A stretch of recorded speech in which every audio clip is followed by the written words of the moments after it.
Hello everyone, this is Brian bringing you episode 10 of my Reusable space program. This is where we left Jebediah and Bob after they're in the middle of their around the world endless day flight. In case you haven't watched the previous episodes, we're basically doing a series of missions that take us from location to location, flying westward around the planet, basically staying in the daylight the whole time, so the planet is rotating underneath us as we fly.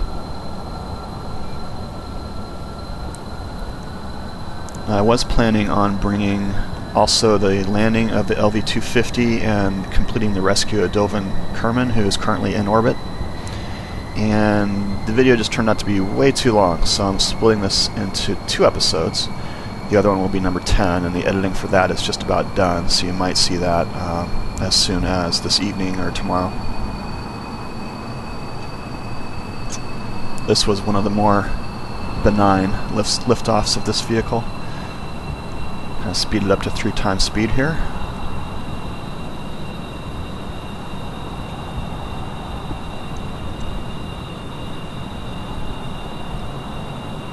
And then we're going to fly, I don't know, about 20-30 minutes west to get to the Badlands biome. And if you want to know where that is, I suggest you go to kerbalmaps.com and you can enable biomes there and you can see exactly where the Badlands are.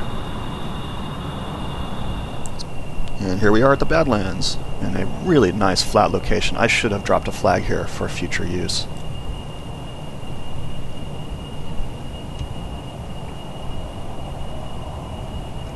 I'm just stopping here to trigger all my science experiments. I have no idea when I will be back, so I'm going to collect as much science from here as I possibly can.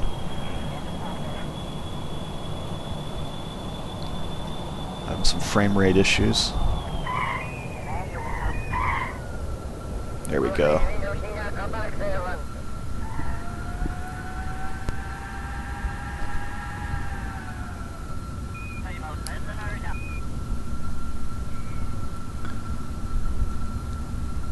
Alright, time to do some science spamming. Trigger. Got 3 materials bays, a couple goo containers. We got pressure scans, I think it was. Crew reports.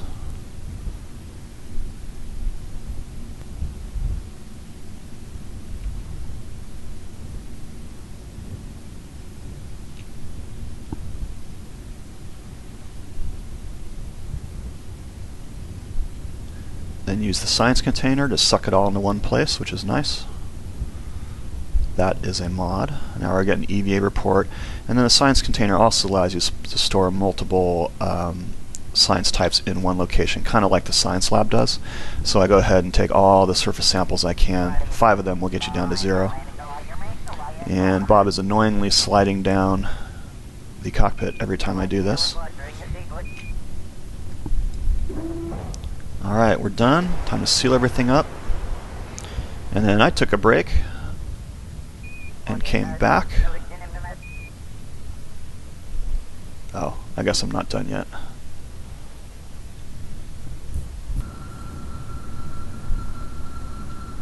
Okay, I didn't take a break on this one. This is on another one I do that, and you'll see all kinds of trees pop up. Now this takeoff was a little sketchy. And one big problem with vertical takeoffs and landing is that you can end up, as you burn fuel, if your center of mass moves around, all of a sudden it can be unbalanced, right? Those engines underneath the whole craft has to balance on those engines, and if the weight is offset, it won't balance properly. So that was a bit of a red flag there. I'm going to have to do one more landing, and I'm a little worried about it at this point. So now this is the continent to the west of where we just were. This is the same continent as the Kerbal Space Center. It's just far to northwest of Kerbal Space Center on that continent.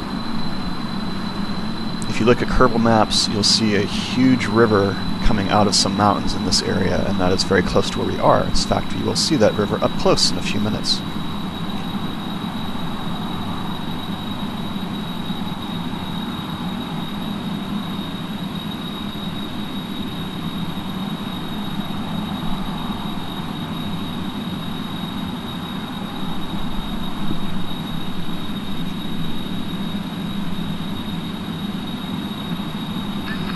This is at 3 times speed.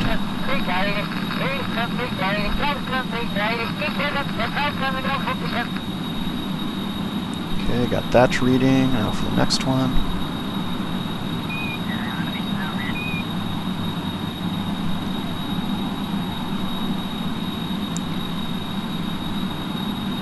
You got to be careful maneuvering at high Mach speeds here. And this wasn't super high Mach. I did that turn at like Mach 1.5. But still, you know, the extra speed means that you are pulling a lot of G's even in a shallow turn. So you need to be careful that you don't rip the plane apart. Which is also a problem in real life.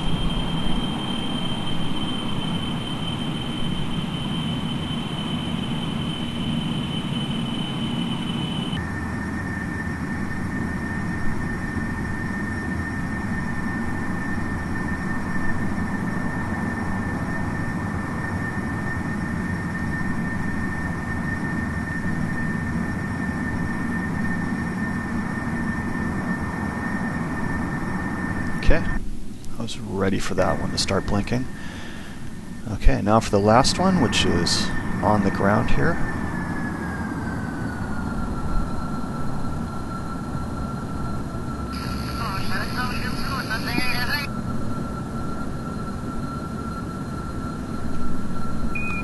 Now as the craft gets lighter and lighter, it takes longer and longer to slow down when in horizontal flight.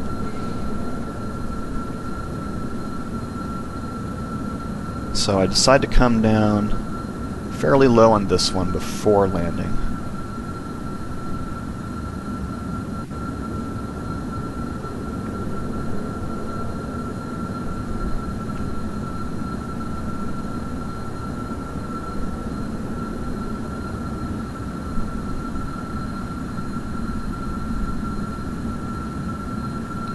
Now this landing zone looks really, really nice. And that thing looks fairly close, so I'm getting ready for landing.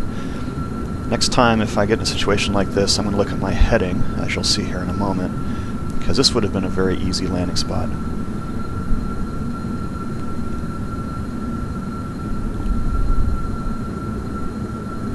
As you can see, I'm kind of having trouble slowing it down.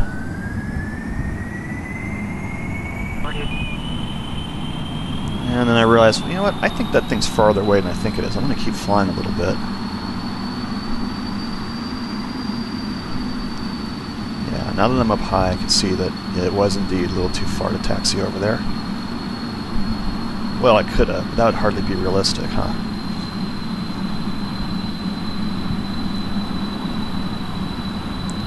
And now, I'm starting to have trouble keeping the nose up. You can see me pulling back really hard there.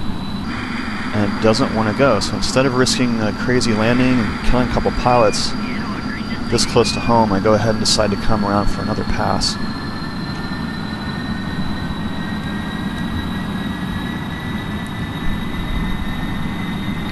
And what I decide to do here is make this a little more of a short landing than a vertical landing.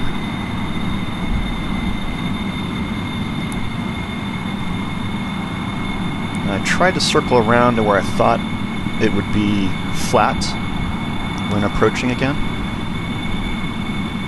But it looks like I somehow got confused and turned the wrong way, and now I'm coming back from the hillside side,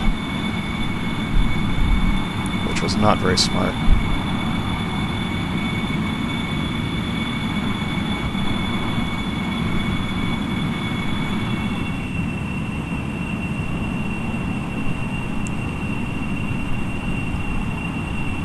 Alright, I believe this is at 1x speed.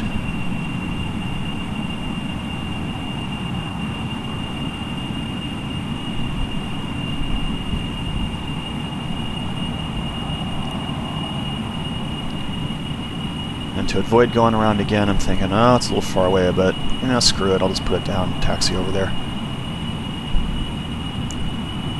So coming a little fast, brakes off so I don't trip the plane. I need to get it down before that hill comes.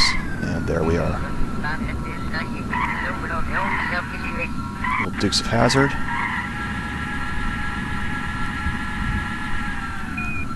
Okay, happy to be on the ground.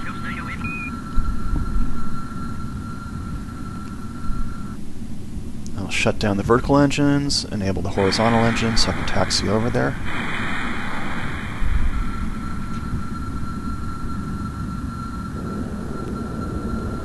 Now if you do this, you want to be patient. Don't go too fast over the ground. You'll find yourself hitting a bit of terrain and hitting it hard enough that you break something. I'd try and keep it down to about 15 meters per second.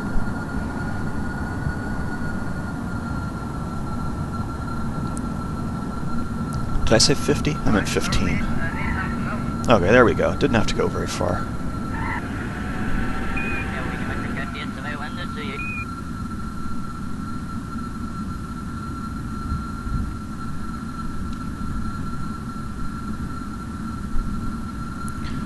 Okay, now I go to take a real-life break, quit out of KSP.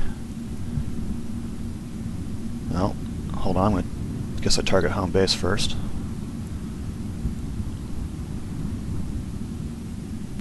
There, you see that capsule on the ground there on the upper right? That's where we are.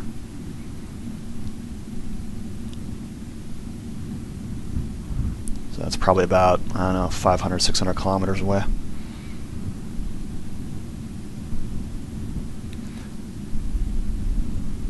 Okay, back from my break, and hey, look at this. Trees are everywhere since I relaunched this.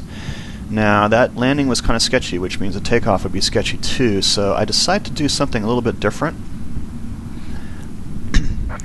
I just let it roll downhill here until I see what looks like a good ramp and a pathway through the trees. You can hit trees in KSP, they don't do anything, but it doesn't mean I want to. So I'm going to kind of roll down here, and I'm going to make sure that hill looks fairly like one hill and not multiple hills put together, because I don't want to, like bounce off of something too soon. It looks fairly flat, so I throttle up the main engines and go for it.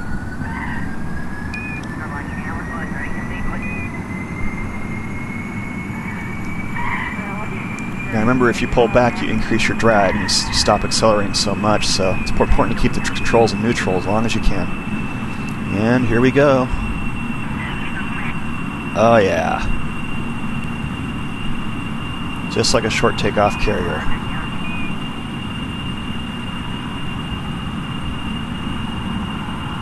That's a relief, because my next landing will be on the runway and I don't have to worry about the balance issue anymore.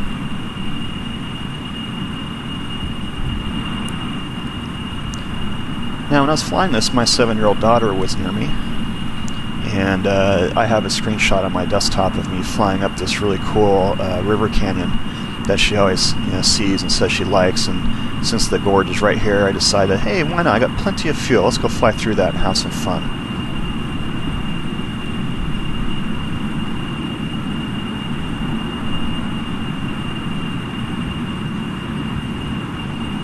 And this is interesting enough. I didn't cut it out of the video.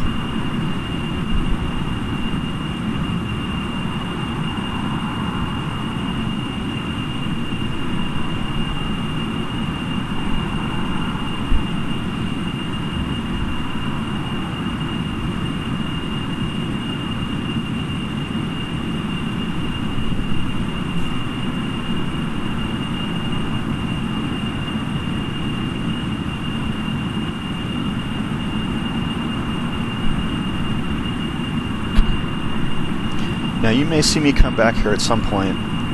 There are biomes that are splashed down, which means you've landed in water, but it's like splashed down highlands, splashed down mountains, etc. And this is an easy place to get both highlands and mountains in this river here. Where I'm flying right now would be splashed down highlands if I manage to land. Splashdown mountains are further ahead up here where it gets really gnarly.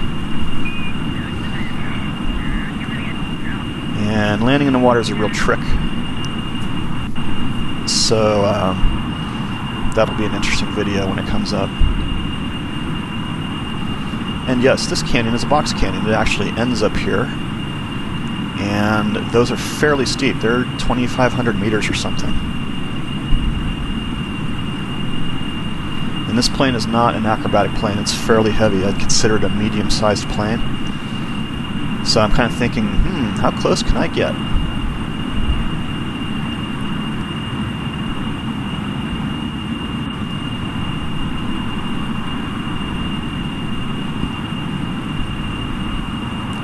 If I was being super conservative, I'd pull up. Well, I guess I did pull up. Yeah, the fog in these mountains is looking kind of scary. I know they need to pull out to the left. That's where the mountains are lower.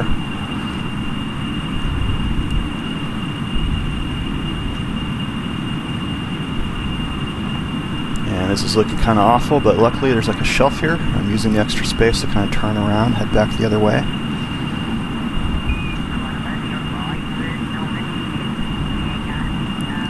I think this is the top of the canyon. Yep, looks about right. And I can peel off to the right and head home.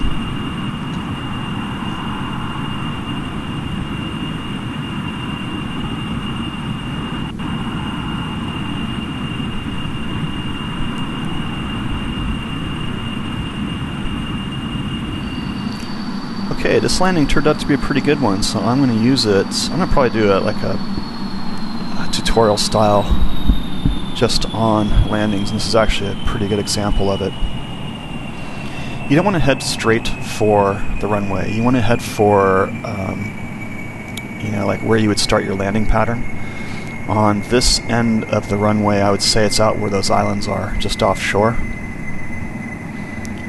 And from this angle, the runway is facing 90 degrees. So if I'm heading straight towards the runway, it's at 90 degrees. If I'm at 90 degrees and I'm headed straight for it, it means I'm lined up. So what I'm doing here is I targeted the flag, and you see the little pink target there on my nav ball. When it's on 270, that's when I need to turn and head towards the runway. Now I'm pretty far away, so it moves quite slowly over there as the relative angle changes.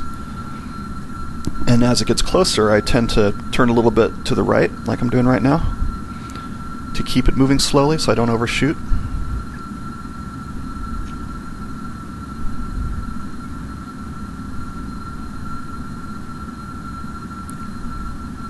And now it's looking like it's right on it. And in my little jet flight window there, the data window, I have my heading being shown as a number.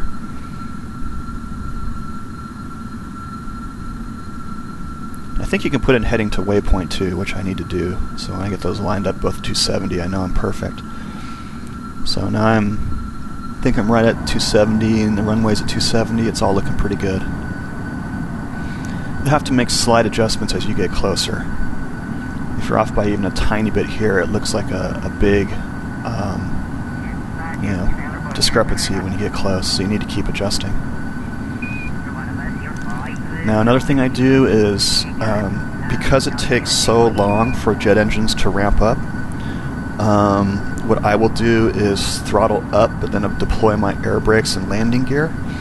That way, if it looks like I'm going to crash or something and I suddenly need to go around, all I have to do is bring up my gear and drop my air brakes, and I'm already at full power, so I can get out of there quickly.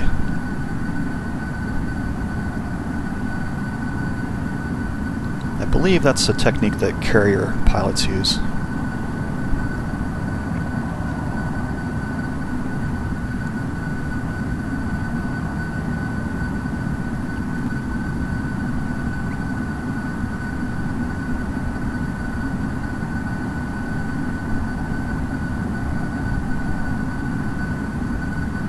Yeah, there we go. Heading to target is what I added to that data window.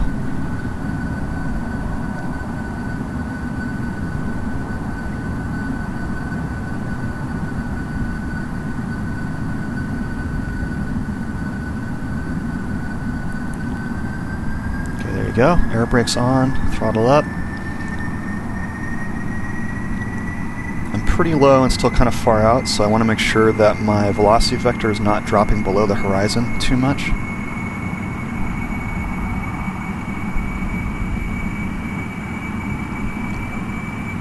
If the target is below the horizon and my velocity vector is above it, or rather between the horizon and the target, then I know that I'm dropping, but not so quickly that I will fall short of the runway.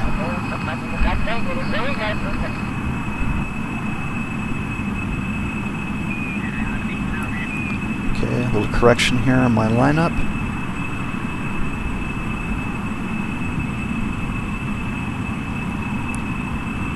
Most problems on landing can be traced back to a couple things. First and foremost would be coming in too fast. Secondly, would be having landing gear that's not that's either not spaced properly or that is too weak. Landing gear that is too weak will actually wobble in KSP and force your aircraft to veer off to one side.